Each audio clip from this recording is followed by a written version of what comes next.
Dans cette vidéo, on va parler de première impression et je vais vous expliquer pourquoi faire une excellente première impression avec toutes les personnes que vous allez rencontrer dans votre vie est une chose qui va changer votre existence. Que ce soit dans vos relations amoureuses, vos relations professionnelles, vos relations amicales et les opportunités qu'on va vous offrir. Déjà, ce qu'il faut comprendre, c'est qu'une première impression ne coûte strictement rien. On parle des premières minutes que vous allez passer avec une personne. Donc c'est peu de temps de concentration. Ça vous demande peu d'efforts. Vous n'avez pas besoin de réfléchir excessivement pour faire une excellente première impression. Ce sont des automatismes et une fois que vous avez ancré ces automatismes, ils vont se faire tout seuls. Donc c'est une toute petite action, peu coûteuse en énergie, mais qui va avoir un impact énorme sur l'issue des événements.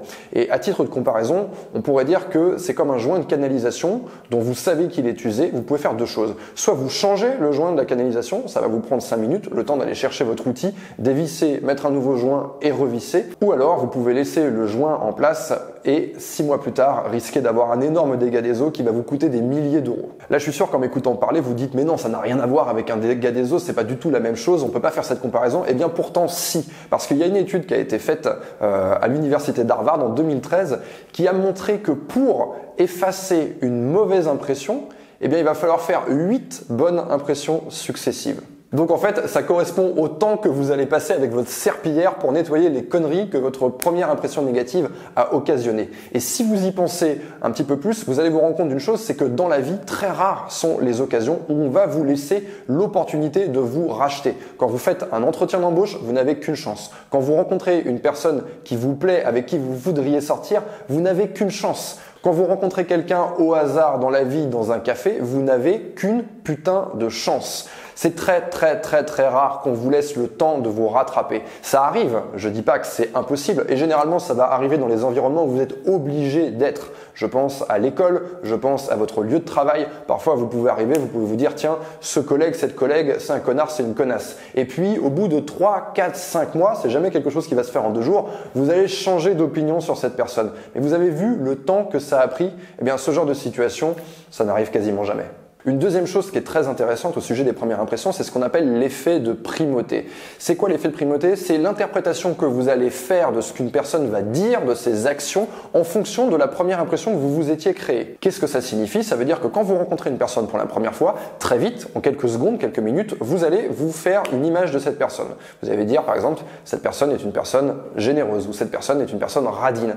Et tout ce que la personne va dire ou va faire derrière sera interprété à travers ce prisme. Ah, donc cette personne est radine, tout ce que va dire ou va faire cette personne est une expression de son avarice. Quand vous rencontrez une personne pour la première fois, vous vous collez une étiquette. Ensuite, cette personne, à chaque fois qu'elle va vous écouter parler, qu'elle va vous regarder évoluer, elle va d'abord regarder cette étiquette et ensuite elle va regarder vos actions. Donc vous avez le choix de l'étiquette que vous vous collez sur la gueule. Choisissez bien. Si cet effet de primauté est une chose qui vous intéresse, allez vous documenter sur les travaux de Harold Kelley. Il y a des études qui ont été faites sur l'ordre des qualités qu'on prête à une personne et l'importance que ça va avoir par la suite.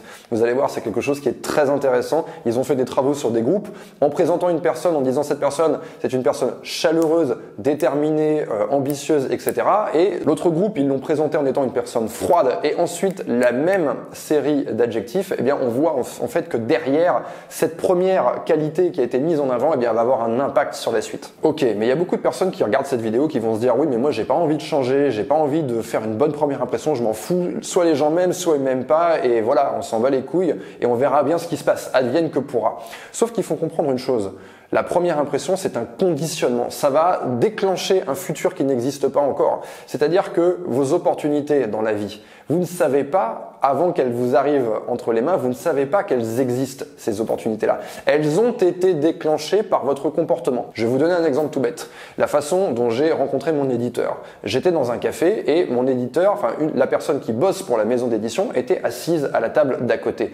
Si j'avais fait une mauvaise impression à cette personne, si j'étais arrivé dans le café en me plaignant, en parlant mal à la serveuse, en parlant trop fort, si j'avais laissé une mauvaise impression à cette personne, nul doute qu'il aurait été difficile pour moi d'engager la discussion avec elle, puisque c'est ce que j'ai fait. J'ai engagé la discussion en m'intéressant à ce dont ils étaient en train de parler. Il y avait un livre sur la table et ça m'a amené derrière à pouvoir dire moi aussi je suis en train d'écrire un livre et à en discuter et à vendre ce que j'étais en train de faire. Si j'avais fait une mauvaise impression, cette discussion n'aurait jamais eu lieu, ou alors il y aurait eu cet effet de primauté où la personne se serait dit non mais lui c'est un connard, vas-y, parle toujours. De toute façon, il a beau, je peux lui donner ma carte, il va m'envoyer un mail, il va me recontacter. Vu que c'est un connard, je ne vais pas donner suite et je ne vais pas lui offrir cette opportunité. Personne n'a la capacité de percevoir l'avenir. Les opportunités, elles sont possibles et elles sont impossibles à la fois. Elles évoluent dans l'univers comme ça et c'est la façon dont vous allez vous comporter qui va déclencher un futur possible qui va vous amener à cette opportunité. Et la première impression en fait partie, c'est même la première condition. Si vous parvenez à vous faire apprécier des personnes que vous rencontrez, la moitié du travail est fait pour avoir accès aux opportunités. Donc pensez bien à ça. Si aujourd'hui dans votre vie, on ne vous propose rien et qu'en même temps vous avez cette attitude de « ouais, moi je m'en fous, je suis comme je suis, on m'aime ou on m'aime pas », peut-être qu'il y a un lien entre les deux. Dans ma vie, il s'est passé quelque chose d'hyper intéressant, c'est qu'à partir du moment où je me suis intéressé aux premières impressions, à l'impression que je faisais aux personnes que je rencontrais, que ce soit des personnes inconnues, comme cette personne qui était assise à côté de moi, qui s'est avérée être le point d'accès à la maison d'édition, eh bien ma vie a radicalement changé. Et j'essaye de faire une excellente première impression à toutes les personnes que je rencontre, que ce soit quelqu'un qui s'assoit à côté de moi dans l'avion, que ce soit une personne qui va être en face de moi dans le métro, que ce soit ma boulangère, peu importe. Je veux toujours qu'une personne ait une excellente première impression parce que je ne sais pas ce que cette personne pourrait m'apporter et en plus de ça, c'est quelque chose qui ne me coûte strictement rien.